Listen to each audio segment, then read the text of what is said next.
Well, good evening.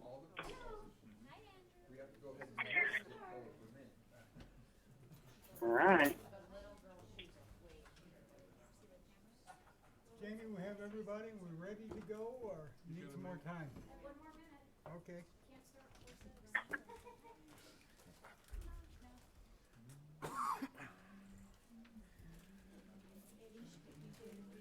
That's a snappy tune.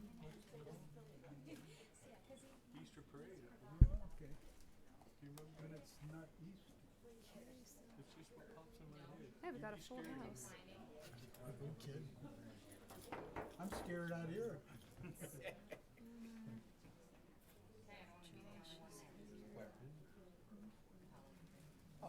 I'm gonna be there. Oh, wait a minute. Because then I have to show Sure, the big- crying babies. I don't scare the kids, but I scare moms and dads, and the kids love it. I think that is funny. He's not real. Yeah, he is. Maybe next year we could look at, They would come by my booth. maybe next year we could look at doing hot dogs for Halloween too. You can walk away for a minute. I don't know what it's called.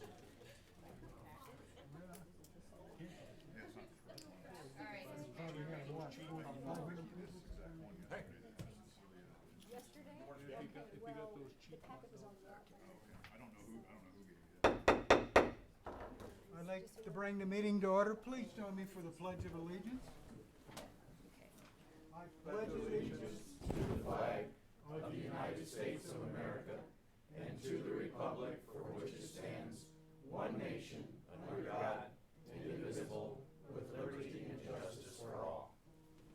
Thank you. Please be seated.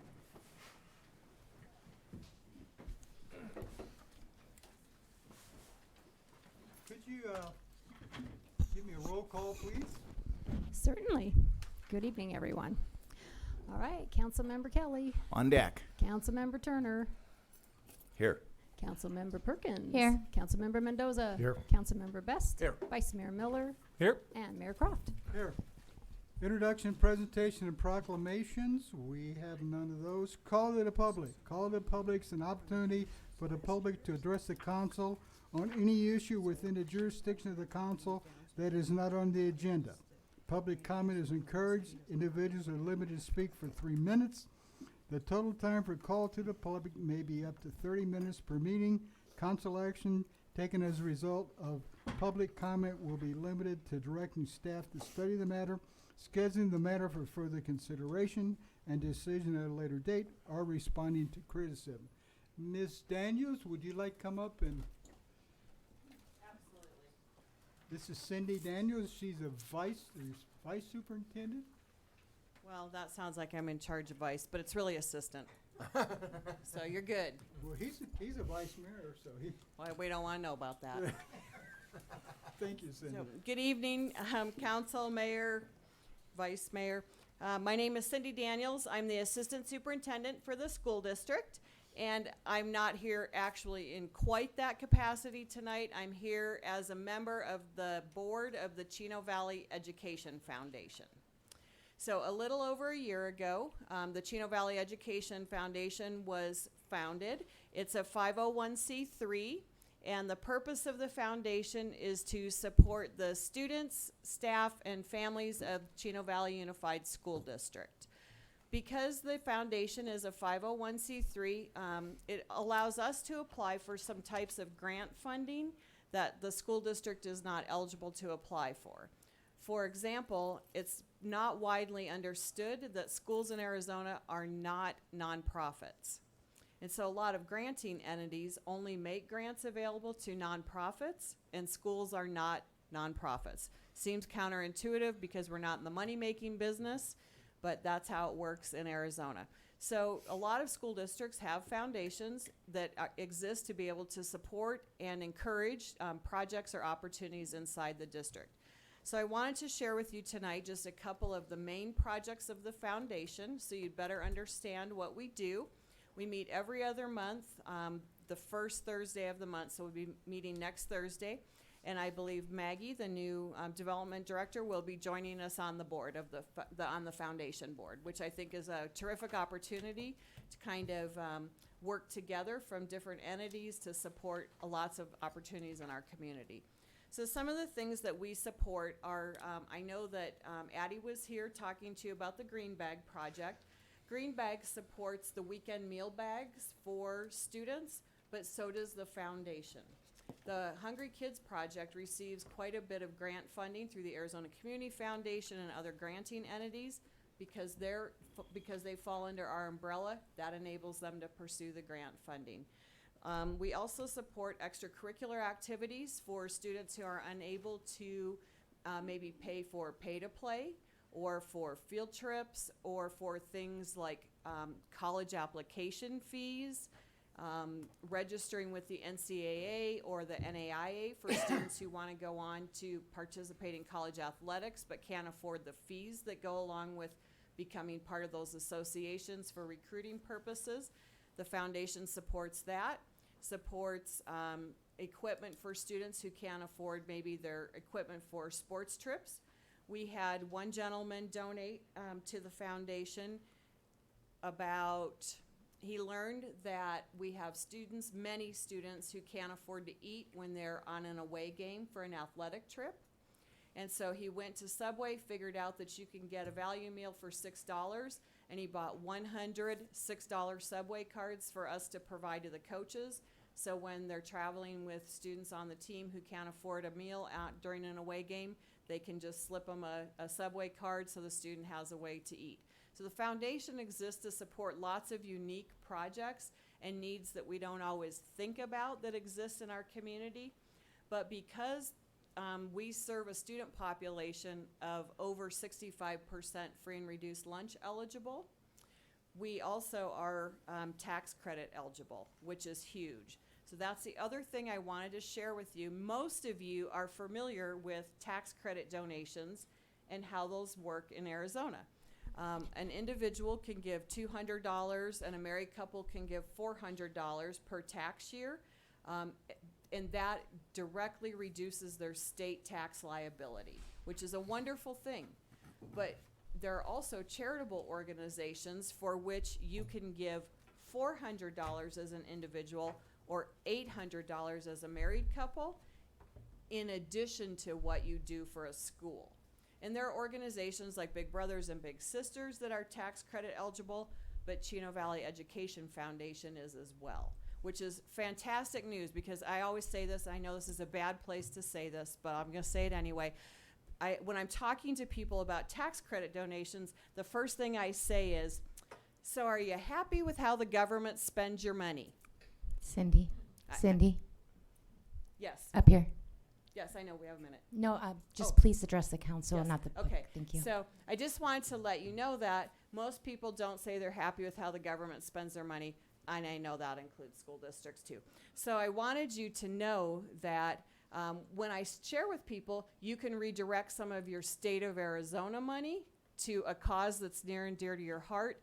Then I can share with them about how they can give to the foundation to support students. So I just wanted to share with you that the foundation exists, because we're really trying to get our name out there now that we have kind of a year under our belts. The foundation took in little over $100,000 in donations last year, so that was a pretty good first year, and has enabled us to do lots of things, like over 93,000 weekend meal bags last year to students who would not have had meals on the weekends. So 93,000 meals is an awful lot of meals when you think about the need in our community. So those are things that I wanted you to know about. And just to let you know too, that I believe Maggie has some of the tax credit forms available here. I also have information about the foundation. And then I'm gonna pitch this Friday night is homecoming at the high school. So I didn't know if you knew that or not. I wanted to share that with you.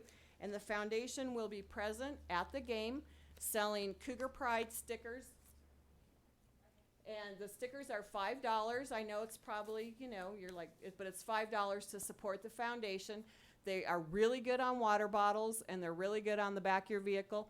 Tom's Print and Sign did them for us, and they're super duper sticky for those purposes. So I wanted you to know that those are available because I think everybody in town should have a Cougar Pride sticker on their vehicle. So thank you for letting me come and share with you tonight about the Chino Valley Education Foundation. If you need to know more, most of you know where to find me behind the big marquee. So thank you. Thank you, Cindy, very much. You're welcome. Have a fun meeting. Yeah. Oh, thank you. You're welcome. Is anyone else would like to speak? Yes, sir. Please come up and tell us your name. Good evening, I'm Larry Holt. I live on Homestead Mesa. You guys have heard from me before, and unfortunately I'm here to talk about the same thing once again, and that is the upcoming P&Z application Z19008, the Grove Apartments. It's been submitted this year by Chris Fergus. It'll be heard by Planning and Zoning on October 1st. It's to allow the construction of 4 2- to 3-story structures to house 152 units. The property is currently zoned to allow a maximum of 100 units. The plan was forwarded to council last year with a higher number of units and did not make it through. This year they've decreased the units, but to add a twist, they've added more 3- and 4-bedroom units. So the population is going to be a maximum of over 500 residents, making it the highest density housing project in Chino Valley. The problem with that is it's surrounded by all R1 or zoned R1 1-acre minimum lots and commercial properties. And looking into the history, I know a little bit about how that planning got changed, but boy, that should have been never changed to that type of housing. It should have stayed commercial agriculture. Complex will result in a traffic increase of approximately 334 motor vehicles. That's based on the national average of 2.2 vehicles per household. Children, adults, in both pedestrians, bicycles, on horseback, ride up and down those streets up here between Road 1, Road 2, Road 1 West. There's no bicycle lanes, there's no sidewalks. This, if allowed to go forward, all this traffic is going to really contribute to the degradation of our roadways. The surrounding neighborhoods I talked about, they're all 1-acre or larger lots. Residents purchased these homes because they wanted the privacy afforded by a larger piece of property. Allowing these structures will violently violate the personal property of the adjoining residences, but also those in adjoining neighborhoods, which is going to block their views. And I'm not in that neighborhood. It's going to block my view, but the way I look at it, the trees are going to block my view too, but I'd much rather see trees than a 3-story apartment complex looking in my backyard. You've read everything I've sent you, I'm sure. There's studies showing that high density like this is going to cause an increase in crime rates. That's definite. There's no way to say it isn't. Fire response is going to see significant issues on getting in and out with only one entrance going in and out, one roadway. Evacuation will be nearly impossible if you had a major incident in that area. When it comes down to crime rates, I've mapped the city out. I've talked to Chief Wynn, and it's proven the high-density areas of Chino Valley is where our crime occurs. You can draw that line right down 1 and 2 and look at your crime mapping, and you'll see it going down one side 89 and the other. They say it's going to be, it's not going to be affordable housing. It will not be Section 8. It will be fair market price. If we're looking for affordable housing, this isn't it, because they're talking starting $900 to $1,200 for a 1-bedroom, 1-bath unit. That's not affordable housing here. We don't have the people that can pay that kind of rent working around here.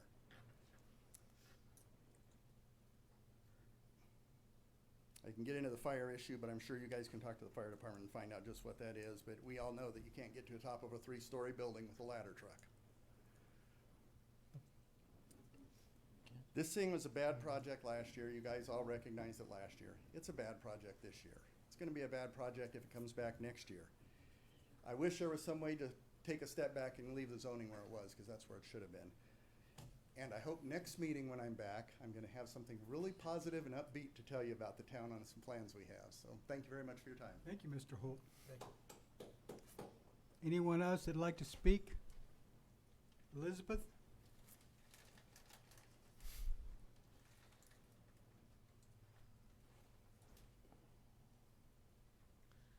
Good evening, Mr. Mayor and esteemed council members. My name is Beth Vickery. I am an Eagle Level Frontiergal.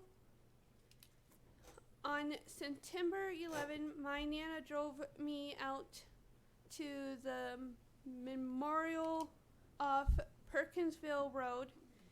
It's a beautiful tribute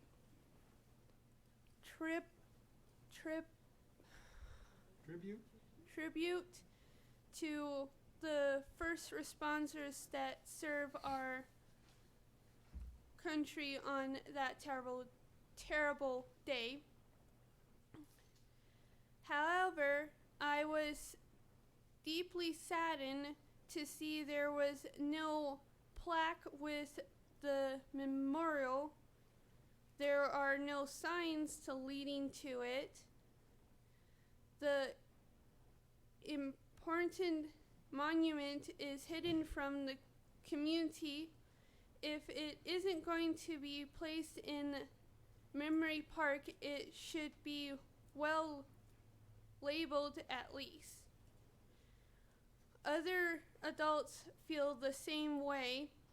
They will be coming to talk to you next month about making improvements to the area.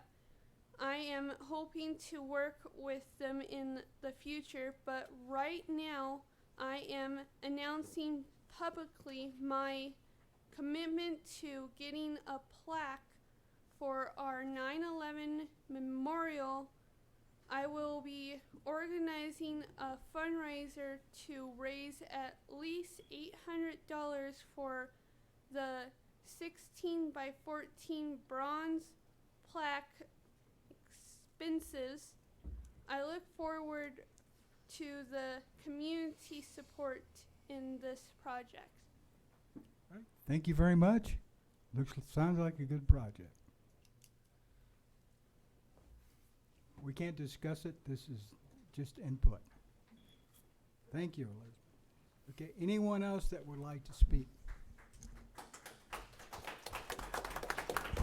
Hearing none, I'll move on to response to the public as an opportunity for mayor to inform the public about how town officials address matters raised during call to the public as a previous meeting. We have no response to the public. Let's move on to current events, summaries, and reports. This item is for information only. The mayor, any council member, or town manager may present a brief summary or report of current events. If listed below, there may also be a presentation on information requested by the mayor and council. Questions may be answered and no action will be taken. And item A is status report by the mayor and council. I do not have anything. No. Anybody on this side? No. We don't have anything. Then we'll go on to status report by town manager Cecilia Grittman regarding town accomplishments and current or upcoming projects. First, I just want to say that Lieutenant Chapman told me there is a town council vehicle that has a light on, a Toyota. Anybody? Oh, it is turned off. I'm sorry. Okay.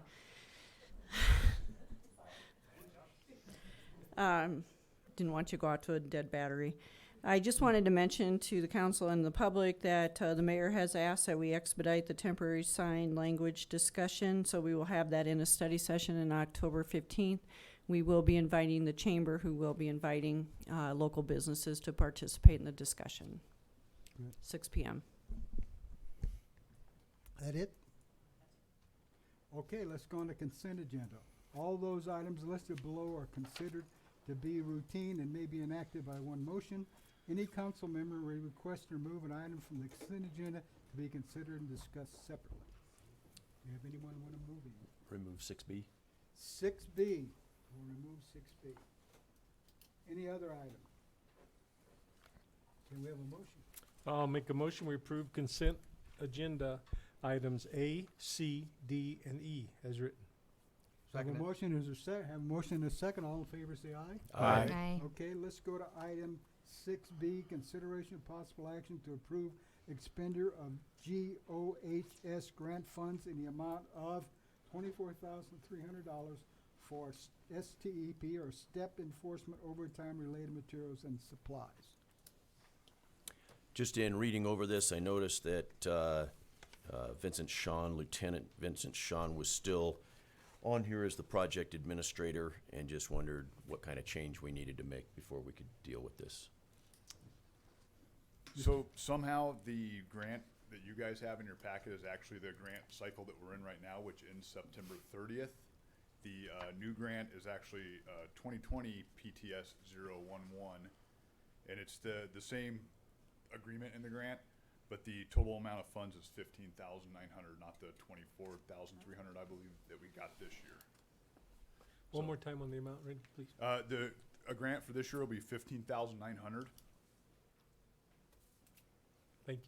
And it's gonna be for the same type of materials to fund overtime for traffic details, and then the materials and supplies will be to purchase additional speed signs for other school zones. Did that answer your question? Well, my only question is, I mean, that's satisfactory to me that this is just a misprint or the wrong paperwork. My question is, with what's in front of us, can we approve this tonight with this written this way? I'll refer this to our legal department.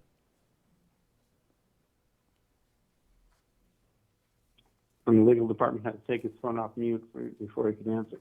The grant is properly listed in the, is not properly listed in the amount in the agenda. So if we're going to have the grant approved in its current amount, you're going to need to amend the motion to include the current amount of 15 and change that was just provided to you, and authorize the police chief and Cecilia to sign the necessary current grant documents. And that should be fine.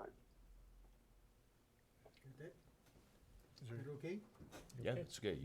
We just need to change it in our motion. Change in our Yep. motion, yeah. Okay. Thank you. Okay, I'll make a motion that we approve consideration and possible action of expenditure of the GOHS grant fund in the amount of $15,900 for step enforcement, overtime related materials and supplies. Second. And that Chief Wynn and the town manager can approve it. Yes. Okay. And we We have a change the second? amount? Yes, I Change did. the Okay. amount. All right. Change the amount. We have a second? She did. He did. And he did. All in favor, say aye. Aye. Motion carried. Let's go on to action items. The council may vote to recess the public meeting and hold an executive session on any item on this agenda pursuant to ARS 38-430-103A3 for the purpose of discussion or consultation for legal advice with the town attorney. Executive sessions are not open to the public and no action may be taken in executive session. Let's go on to item A, consideration and possible action to adopt ordinance 2019-872, rezoning approximately 2.05 acres of real property from AR5 agricultural residential 5-acre minimum zoning district to SR1 single-family residential 1-acre minimum zoning district. The property is located 460 feet east of the northeast corner of West Central Street and Sycamore Vista Drive at 1370 West Center Street, assessor partial 306210110T. Mr. Lerman.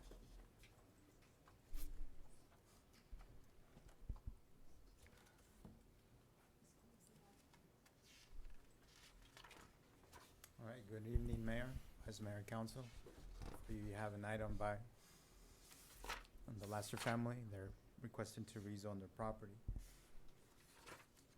Stated before, the property is located 490 feet east of Center Street Road and Sycamore Vista Drive. As you can see here, the area is predominant by medium and low density residential. We have Mesa View South to the north of the subject property, and Chino Valley Estate subdivision to the south, and Molly Ray to the southwest of the property.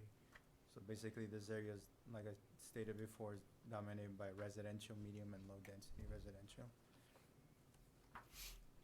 Property is, right now, staff is considering the property illegal non-conforming property based on the zoning classification. The property is currently zoned agriculture residential 5-acre minimum.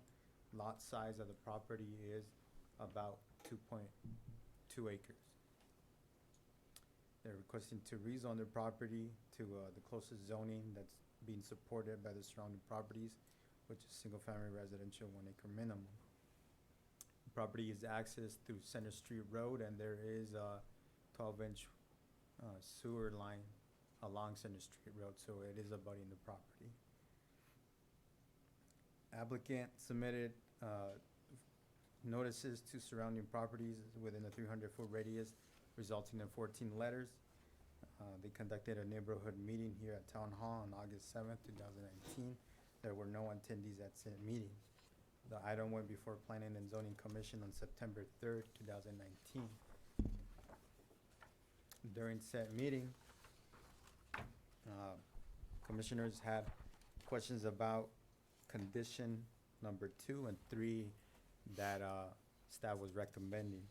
Specifically for condition number 2, the commissioners wanted clarification on the verbiage of modification and expansion. The condition that staff recommended was any modification or expansion of existing building that would require the replacement of a septic tank must hook up to town sewer. Public Works Director Frank Mulberry stated that county are the ones that review the septic systems for the state. So in other words, if the property or the building within the property were to expand or locate where Yavapai County were having them modify or expand their septic tank, then at that point, the property owner would need to extend the sewer line to the property. Stipulation number 3 reads as follows: property owners shall provide an additional 25-foot right-of-way along Center Street. One of the commissioners stated that there is a fence abutting the property or in front of the property, the front yard, as seen here in the first slide.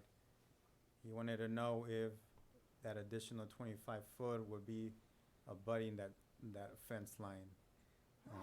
Public Works Director Frank Mulberry stated that he believes so. Commission asked if once that 25 feet of property would be dedicated for additional right-of-way, if staff would be asking them to remove the fence line. Public Works Director stated that that could be an option. Another option would be that for them to sign a revocable permit, meaning that the fence could stay there until the expansion of the street. Then at that point, the property owner would need to remove the fence line. So, staff and Planning and Zoning Commission are recommending that this item, that council adopt ordinance 2019-872 to rezone approximately 2.05 acres of real property from the current zoning of agriculture residential 5 acre minimum to the proposed zoning of single-family residential 1 acre minimum with the following stipulation. Stipulation under condition number 1, any new construction shall be required to hook up to town sewer. Condition number 2, any modification or expansion of the existing building that will require the replacement of a septic tank must be hooked up to town sewer. And number 3, property owners shall provide an additional 25-foot of right-of-way along Center Street. So this is the recommendation that's both staff and Planning and Zoning forwarded to council. I know that there was some discussions last week during study session regarding properties extending to sewer or utilities.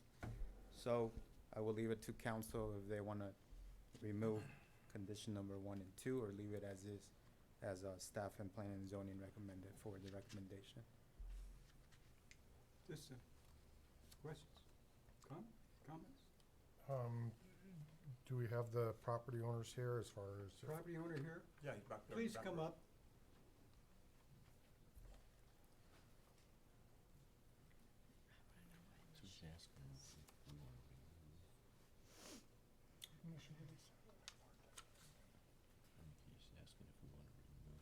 Number 3.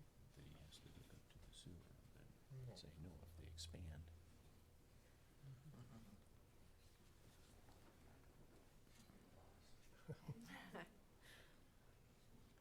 Hi, thank you for coming out. No problem.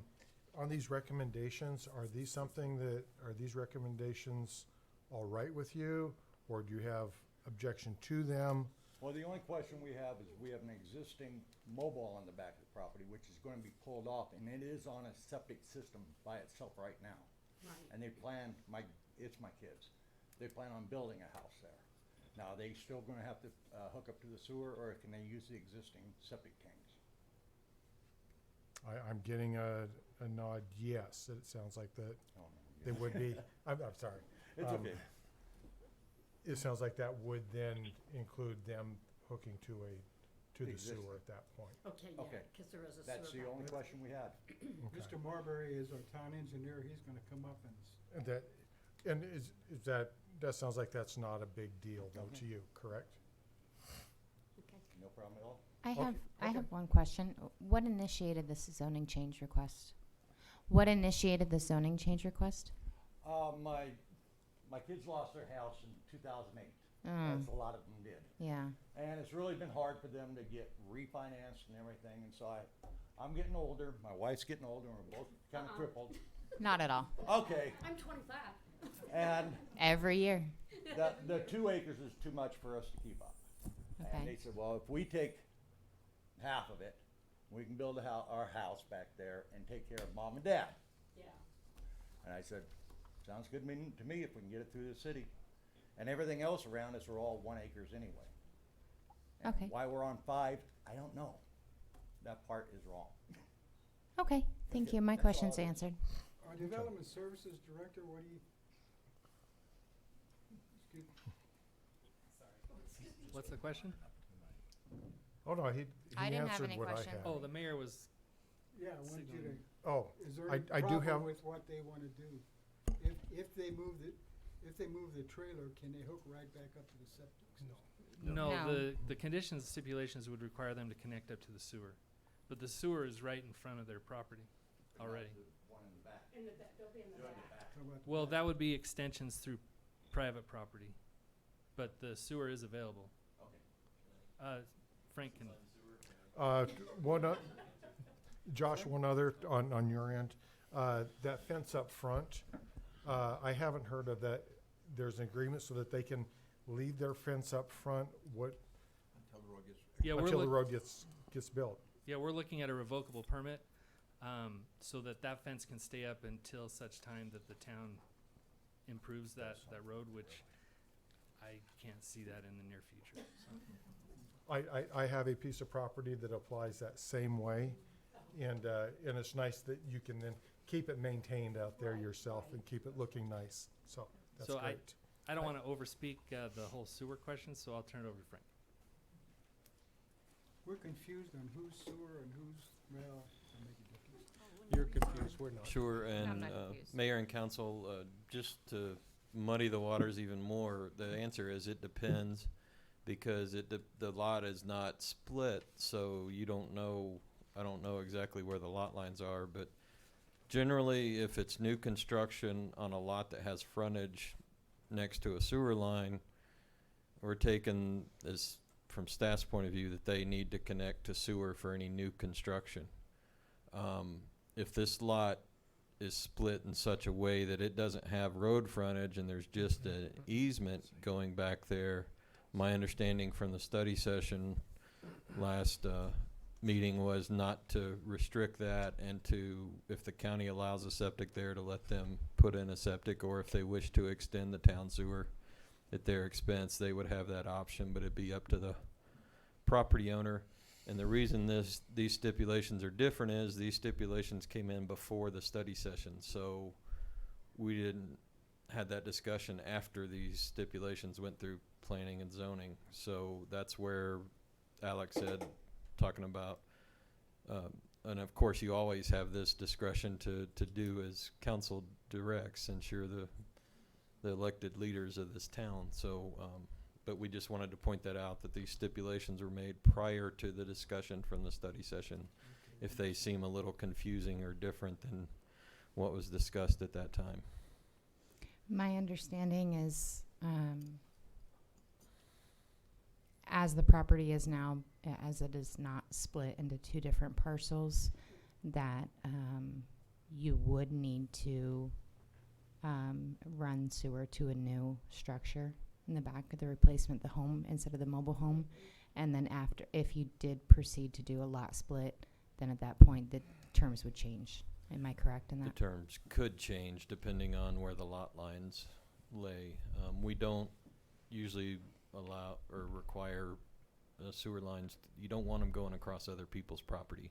So if they sold that property, you wouldn't want the one property encumbered by another with sewer lines, if that makes sense. Absolutely. And it says here that would require the replacement of a septic tank. Yes, And it so doesn't you seem that they may would just require want it. to, my advice may be just remove stipulations 1 and 2 and let the code take care of itself when that time comes, if council wishes. This side? Lon's thinking hard over there. Smell the wood burn. See the slide of the property again, please. Can I ask the attorney a question? Is that okay? Cool. That aerial. Andrew, when you go through a rezone is really about the only time that you can ask for these types of stipulations, which is something that we didn't ask for on the previous rezone that happened that they're referring to. Is that correct? Well, it certainly is the best time to ask for the kinds of things that you're going to need to have as improvements to the future of the property. That's why the 25-foot dedication is really important at this point. Frank is correct that the code will require certain things regardless of what you have in the ordinance. And the connection in accordance with the current code requirements would likely require that the septic to be replaced with a sewer line. And so I think there's these provisions were intended, as Frank said, prior to the last work session, to make it clear that the town's intent was that if you were nearby a sewer line, you were going to connect up. And that's why it is, if existing buildings required replacement of a septic tank. So if you built something that was bigger or had more capacity than the trailer that's currently on site, this stipulation would require it by itself. But that doesn't mean that the code provisions that back this stipulation up are going to be any different if you delete 1 and 2. So, to Frank's point, this is the only time that you are able to ask for these kinds of conditions, but it may not matter because these conditions are consistent with your town code. I think what we've got right here is the intent of the zoning, and when there's a change to hook into the sewer, unlike what we were talking about before where we've got a roadway and several different homes and so on. There's going to need to be an easement that goes across this property to the back piece of property, and that would be the area where you could run the sewer, I would think. So I'm in favor of just leaving it the way it is, the way it's written. I'm with Lon. And how would the proposed access for, just off the record, your son or your family that's in the back, how are they going to get in and out? What kind of easement will they have on that?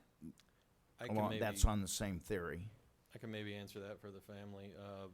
When we do lot splits, if there's an easement required, it's a 50-foot ingress and egress and utility easement called a public way as defined in the code.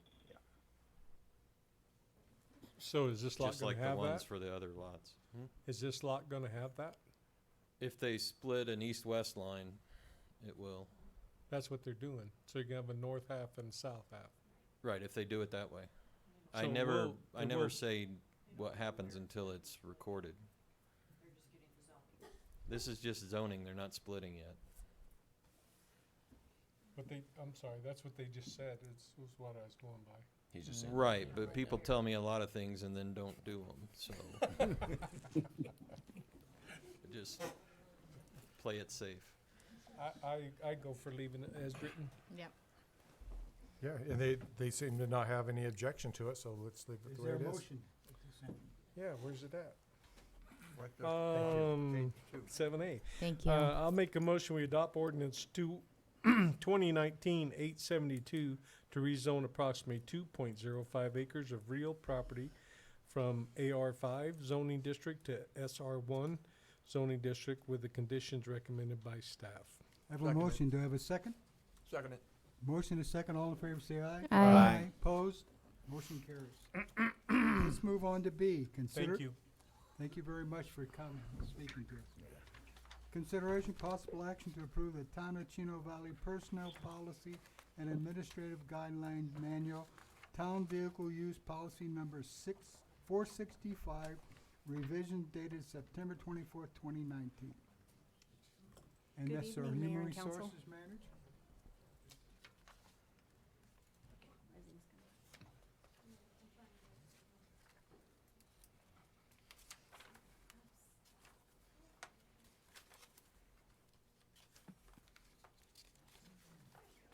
Awesome.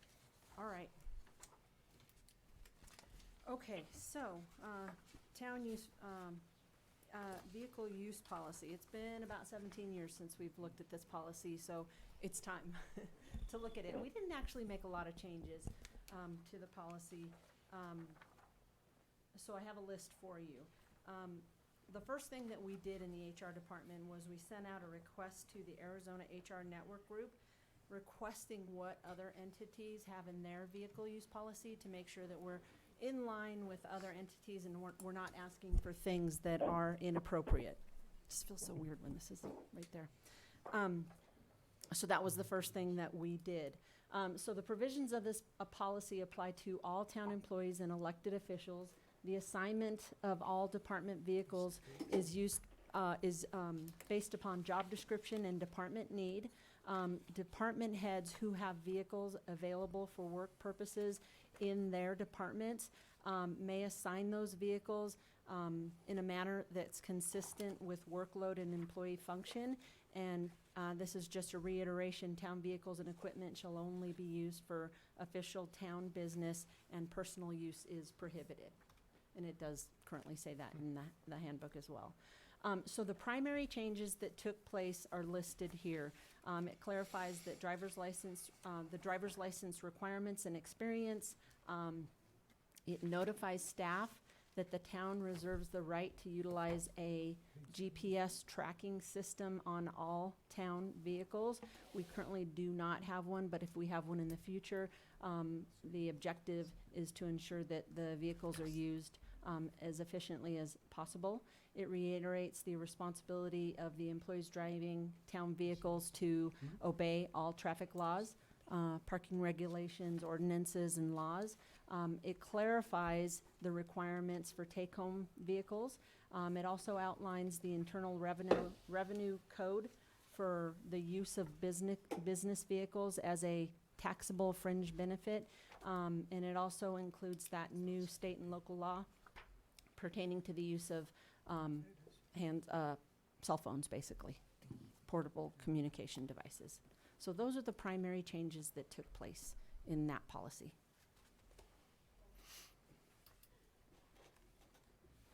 Questions? No, I don't have any. I'm sorry, I do have one quick question. This is done by a committee or a group, or is this done by you and your assistant? This is done in the HR department.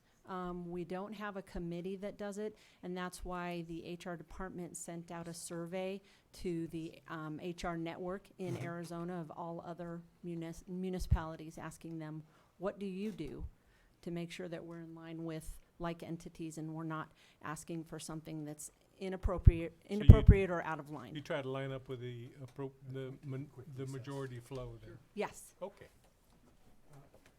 I have a request for a quick recess. Take a break. Let's go.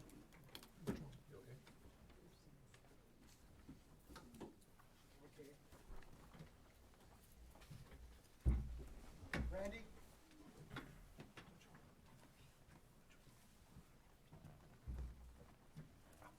Thank you.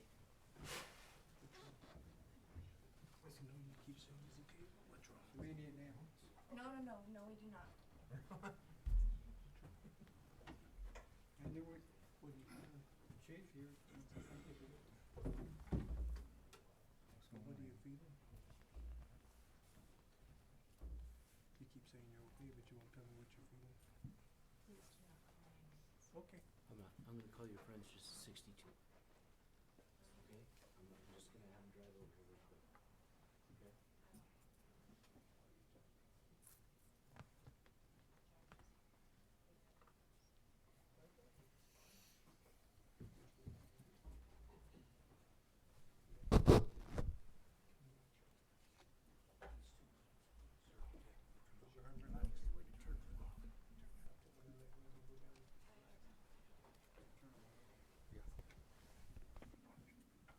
Hey, what's up? It's are you ready to see the whole 62?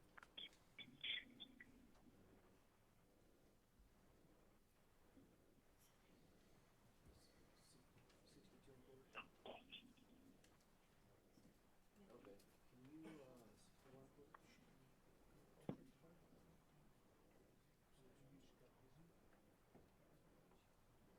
all right. I tell you what, call your vehicle and come out at Chino Valley, Chino Hollow, and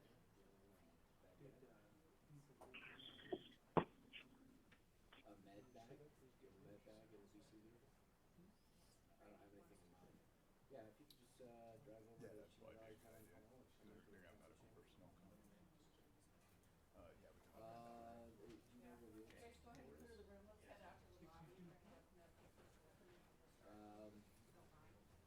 Okay, so pull out a 62, driving down the street, Chino Valley Town Hall's on the left, just past Chino Valley High School.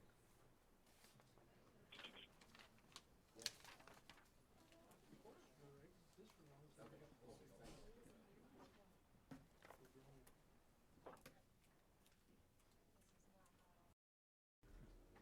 Jack will be back. We're gonna start without him. We have a quorum. So we were on item B. B, consideration possible action to approve the Town of Chino Valley Personal Policy Administrative Guideline Manuals, Town Vehicle Use of Policy number 465, revisions dated September 24th, 2019. Were you done with your presentation, ma'am? I was. Questions on this side? No questions. Questions on this side? I do. Okay. I lost my You lost your place here. Oh, Jack was picking up papers over there. You may have picked your paper. That's right, he's got papers. On the, we're fine, I'll wing it enough. You wing it, On okay. the use of town vehicles. Here we go, I found it. De minimis, and we're on page 87 of the 109, if that. 87.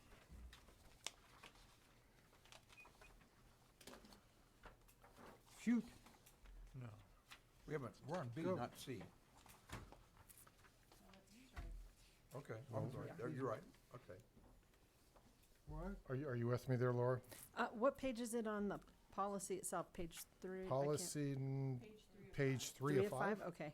De minimis misuse. Okay, second paragraph? Yes. And you're saying, has this has been the wording all along on this particular, or was this added in? And Let the me tell you reason if it why was is, added. pardon me? I can definitely tell you if it was added. But that has been the policy. Has it been written? Let me tell you. And the reason why is that as a business owner, we have in our policy manual what we call our Circle K policy. And that is, we don't want to see you at the Circle K. When Mhm. you're working for a customer and they're paying for this by the hour in our case, our trucks are not to be seen at the Circle K. Much less the grocery store, the bank, or similar stops. So I don't know if any So- other council members agree, disagree with this. I have a comment on that. The term in there, it says during their normal commute, not during their working hours, but it says during the normal commute. Mm-hmm. It says more than that. Yeah. There's that one paragraph, but It's to and from work or to an assigned job site. Right. So either way, they're on the clock at that point. So, the only thing, They're on they're on the clock from the time they step in the vehicle? Are they paid from the time they step in the vehicle? It depends. Yeah, it all depends, if they're commuting to work, when they get to the job site, that's when the clock starts. If they get called out, then it starts at their home. This verbiage has not always been in the policy, but it has been, policy and practice.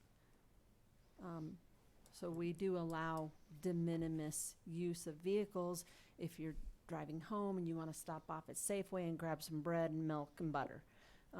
Or if you're on your lunch break and you want to go to Safeway and get some stuff for your family. We've always allowed that. Or you want to go to the bank and deposit checks. We've always allowed de minimis use. If it's to and from work or home or an assigned job site, you're not going out of your way to go to another building or facility or place. okay, I'll just ask this much more simple. Are they allowed to stop at the store while they're on the town time? No, if they're on a break, yes. And they're going somewhere to another job site, yes. They're That's on- the they're- practice. They're on the clock Mhm. when they are standing in the line at the bank. So, okay. Did I answer your question, or do you want me to clarify No, more? it sounds like it's exactly what it says, that they are allowed to do that. If they're on their break, they're going home from work, so technically they're not on the clock when they're doing it. So breaks are unpaid. Well, let me restate that. Lunches are unpaid. Breaks are paid time off, but they can use it for their own time, their own use. Now, if they're commuting to another job site, then they can stop off at the bank and use their 15-minute break short lines. to deposit a check. Okay. That answer your question, Corey? Yes. Mike, I'm good. everybody good? Yeah, I think, I get what Corey's saying, but I think that that's where the supervisor, monitors what they're doing, and if they're stopping off for, an hour someplace, then that's abuse of the privilege, and it needs to be dealt with by supervision. And the That's next correct. paragraph right behind that, the bottom sentence says, the manager can take that privilege away at any time without any notice or justification. Lon, would you make a motion, or? Let me see if I can find it here, since they don't, we're on B of this one, right? Yes. Okay, I'll make a motion to approve the revised town vehicle use policy 465 dated September 24th, 2019 in the Town of Chino Valley Personnel Policy and Administrative Guideline Manual. I'll Is there a second it. A motion is second. All in favor, say aye. Aye. Opposed, nay. Motion carries. Let's go on to consideration of possible action to approve the Town of Chino Valley Personal Policy Administrative Guideline Manual Grievance and Appeals Policy number 805, revised dated September 24th, 2019. Yes, ma'am. You want to tell us about this? Yes. We have no grievances here, do we? So I requested that Jamie add this PowerPoint presentation into your packet, so it wouldn't be the first time that you saw it. So hopefully it answered some of your questions with regards to the differences in the current grievance and appeals process and the proposed.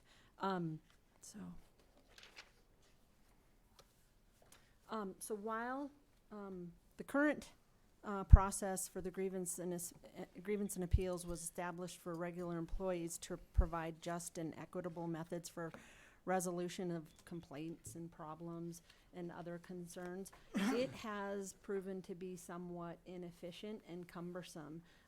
One of the big issues with it also is it requires that regular active staff participate in judging personnel issues of coworkers if a grievance is appealed to a certain level in the process.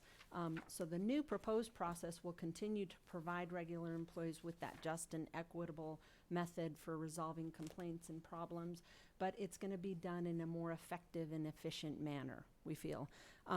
So the current and proposed policies are both designed to achieve the same things, which include settling disagreements, quick resolution, to correct and remedy causes of grievances while preventing future complaints. It provides open communication. It reduces the number of grievances, and they're both also intended to provide harmonious relationships between employees and supervisors, but the proposed process does it, like I said, in a more efficient manner. What I tried to do is kind of lay out the differences between the current policy and the proposed policy. I figured that might be the easiest way to do a comparison of the two. So I'm just going to go through a few slides that outline the things that stand out the most for me. Under the current policy, it requires that all matters run through the grievance procedure, and then only certain matters continue on to the appeals procedure. So grievances are categorized as informal or formal grievances, and formal grievances can go on to appeals in our current process. The proposed policy is different in that the grievance and appeals process are distinctly separate mechanisms utilized by the town. The grievance procedure is used to resolve the less severe items. So it resolves problems, complaints, concerns, and questions raised by the regular employee. The appeals procedure is reserved for matters that are more serious, your terminations, your demotions, suspension without pay, reductions in pay in lieu of suspension, and it's for claims against the town for violations of the Arizona Employment Protection Act. So that's the major difference. Like I said, the current policy distinguishes between informal and formal grievable actions. What we've done now is those in the proposed policy is the informal grievances are now just grievable actions. Those are the less serious issues. The formal grievances now are appealable actions. So your terminations, your demotions, your suspensions, those kinds of things become appealable actions. So we're trying to make the process quicker and more efficient. So going back to the current policy, again, it distinguishes between informal and formal grievable actions. So for the informal grievable items, the less severe things, those are handled through the HR director, who investigates the matter and renders a final disposition, which is final and binding. For the formal grievances, the more serious items under the current policy, the formal grievances are initially submitted through the HR director. If the employee is dissatisfied with the disposition recommended, then the matters can be submitted to an appeals committee through the HR director, and the appeal committee is comprised of active regular employees, and that is where we see a big problem.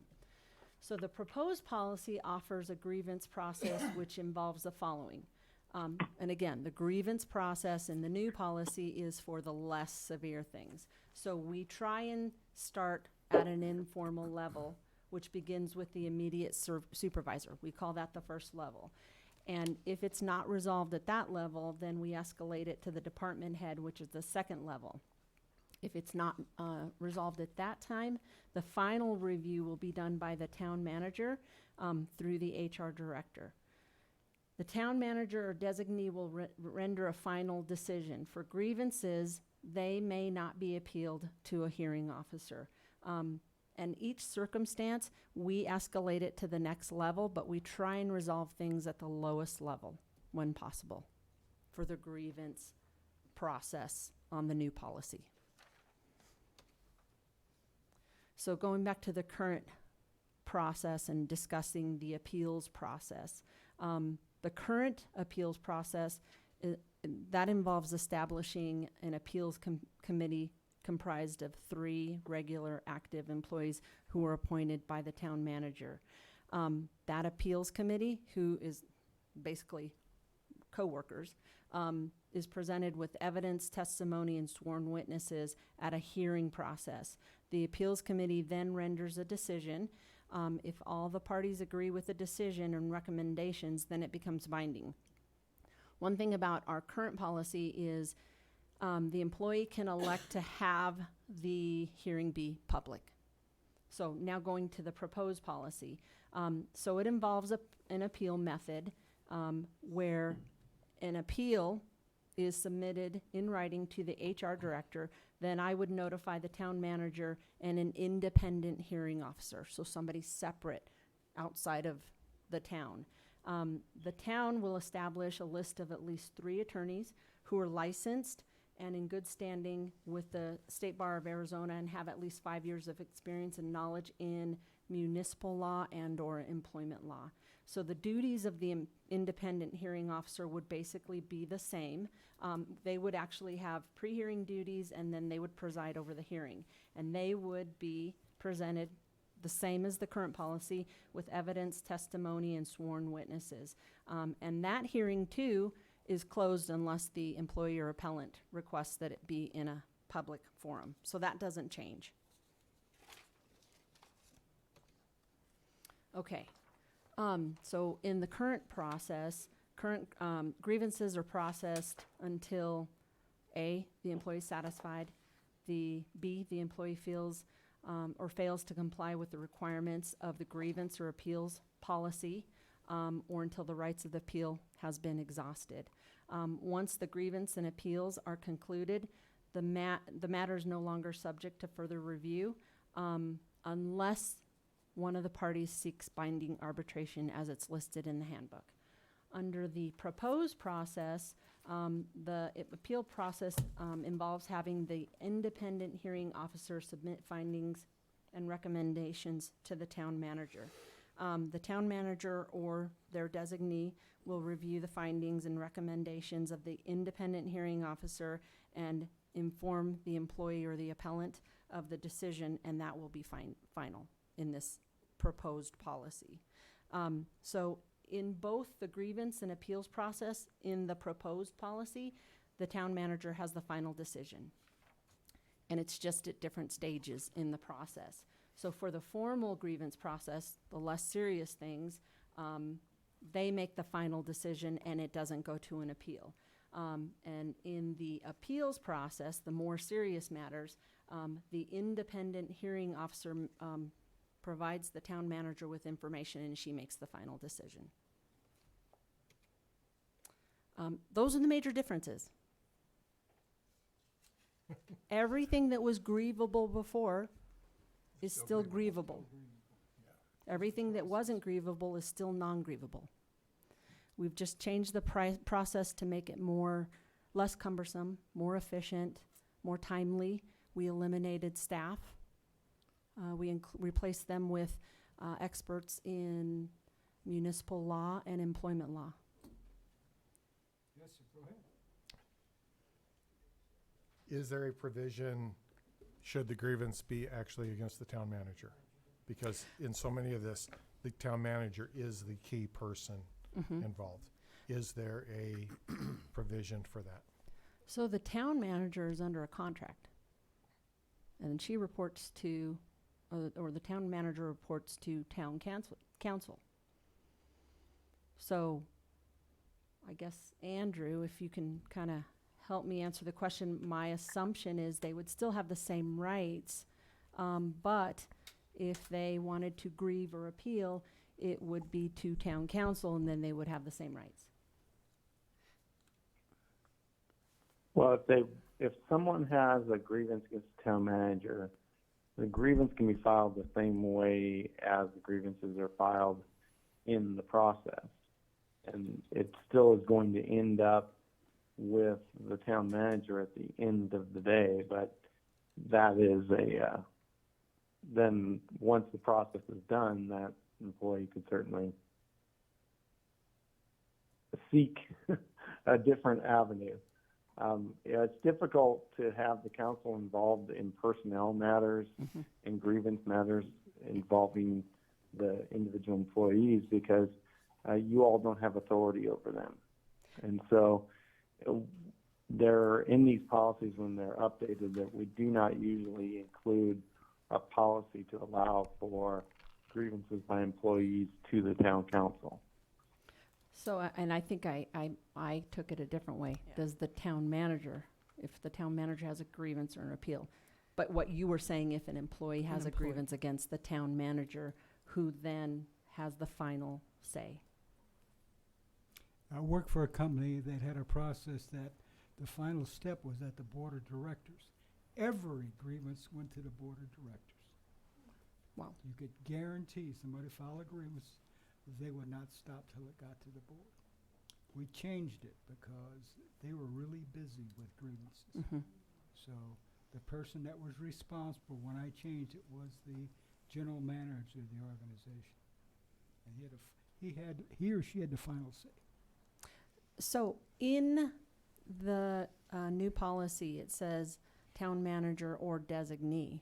So if the grievance is against the town manager, can we designate a different person? And Laura, in subsection F all the way at the end, F2 has the process for if the grievance is against the manager, but it's still at the manager's discretion. The manager may designate someone to render a determination, but it still comes back to the manager in the end. So should we need to put verbiage in there There she goes. to Yeah, I don't To see how address that that. works. Yeah. I don't see how that works, because if I have a disagreement with you and we sit and we talk about it, but you get the final decision, that makes you, I guess that makes you chief. But I mean, if it's a real problem between an employee and a town manager, to me, at that point, the town manager needs to step away. And no different than if I have an interest in something financial that's a decision on this town, I have to recuse myself from this spot and go sit down, and I don't vote on it. So to me, that's the same type of a situation that's got to be there so that that employee gets a fair shot. So Andrew, can we put verbiage in the policy that addresses that? If the grievance or appeal is against the town manager, then town council may assign? Or somebody, Well, HR? Again, it starts to step into those grounds where the council is really not supposed to be, to be frank about it, the council is not the overseer of the line staff. That's the manager's role. And if your manager decided to hear a grievance, to not send it to a third person to make a determination on the grievance, then that's something the council can consider in terms of the evaluation of the manager. If the manager gets an adverse ruling from an independent person, but then decides to overrule it, that's something the council can consider in its evaluation of the manager. But having an employee have the authority to go to the council in the end is not necessarily a route I would recommend. What about HR, the HR director? But that's also an employee of the manager, so you end up with this kind of weird round robin of That's a people problem who when have you're a vested interest in not wanting to participate in that discussion. That's a problem when you work for the town manager. You can't make decision on the town managers. The town manager is paid to make decisions, and employees work for the town manager. At some place you gotta put, at this level, the town manager makes the decision. If you start taking the management's ability to take decisions away from them, then the employees will take advantage of it. Okay, and I get what you're saying also. I do. The manager's the boss. Just like your business. I'm the boss at my office. If you don't like it, you can go somewhere else. Okay, all right. So Andrew, I guess you answered my question though, that should it go through that route, then that person would then have to pursue it outside of the town jurisdiction then. Civil, yeah. Civil. Go civil. Yeah, if there's a grievance that is so serious and involves the manager, that person's likely then going to file a notice of claim against the town. I mean, that's the practical route that it would go. And at that point, then the council would be engaged. Thank you. Any other questions? Excuse me. Laura, sorry, thank you. If you do the appeals process and it goes to the independent, whatever you call them, Hearing and the lawyers, and then they give their recommendation to the town manager. Is there any checks and balances in there to make sure that the town manager to go, well, not that I'm saying this about you, but that I don't like that decision, I want it to go this way, that they can make that decision? Or are we back in that same ballpark? It's her final decision. Okay. And council, I can tell you that this same basic procedure has been in use in a number of municipalities that I've been involved with, and it is very unlikely that a manager will take a position contrary to an independent hearing officer, just because the fact that the managers have that process in place is there to try and get a dispassionate third party's view of it. But there are times when things will be gray enough that a manager might take a position that's contrary to the findings if there's no clear answer one way or the other. So I haven't seen it yet, but it does leave the possibility. Okay. You ready? Yep. Do I have a motion? Oh, yeah, I'll make a motion we approve the revised grievance and appeals policy number 805 dated September 24, 2019 in the Town of Chino Valley Personnel Policy and Administrative Guideline Manual. Second it. I have a motion and a second. All in favor, say aye. Aye. Opposed, nay. Motion carries. Consideration Thank you. possible action to adopt resolution number 2019-1146, approving the intergovernmental agreement IGA between the Town of Chino Valley and the Yavapai County Flood Control District for fiscal year 2019-2020, financial contribution of $145,000 from the district to the town for flood control improvements. Mr. Marbury. Thank you, Mayor and Council. This is one of our annual items that we deal with flood control. We normally get about $110,000 a year. We rolled a little bit over this year. And so what we've got going for this year, this will be used for across from the Public Works and Development Services office on 3 North. There's a irrigation ditch, or not an irrigation ditch, but a drainage ditch going through right along Appaloosa Meadows that some of the erosion control mats have failed. And that's one of the projects council, I think even before I got here, had prioritized with the list of projects. So we've got that one designed, about ready to go to bids. You should be seeing it fairly soon coming through as a public bid project. And the other project we'll be working on, the next one on the list of priorities, is to start working on the cemetery draw project, which is around Juniper as the water that goes through the Chino Meadows 2 subdivision, trying to reroute that to alleviate some flooding. That'll probably wind up being a multiple year project. It's a pretty substantial project. So we might have to, we're just start design this fiscal year and into next fiscal year, and probably wind up phasing that construction to deal with the money on a limited basis with multiple phases. So, but that's the highlights of the projects, and the rest of it's just the standard IGA with the county to be able to accept and use the money for flood control purposes. Let's go to this side. Questions? No. Questions? No. I'll make a motion we adopt resolution number 2019-1146, approving the IGA between the Town of Chino Valley and the Yavapai County Flood Control District for fiscal year 2019-20. Financial contribution of $145,000 from the district to the town for flood control improvements. Second it.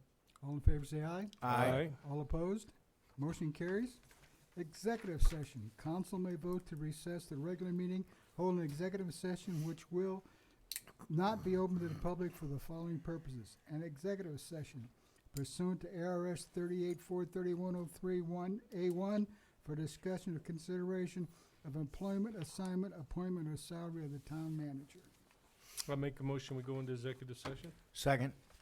Motion is second. All in favor say aye. Aye. You're in executive session.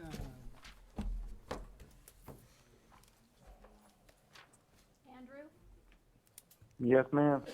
go ahead and, let's log out of this meeting and then we'll log back in the other room. I want to lose that. It didn't work anyway. No, then he didn't stop. Yeah. I don't know why I sat down. Cause you want to rest your foot.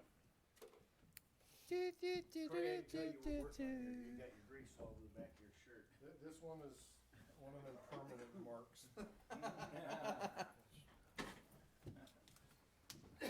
Thank you for your You're not sitting down. I've been there, hop along. Yes, it didn't work. Do you have anybody left? No. Staff? Oh, Spencer's here? Good for Kathy. Spencer, we're going to, we made no decision, we had, yeah. Spencer, now that I'm turned on, Spencer, we made no decision, we're ready to adjourn. I need a motion. Make a motion, we adjourn? Second. All in favor, say aye. Aye. Adjourn. Turn your mic off.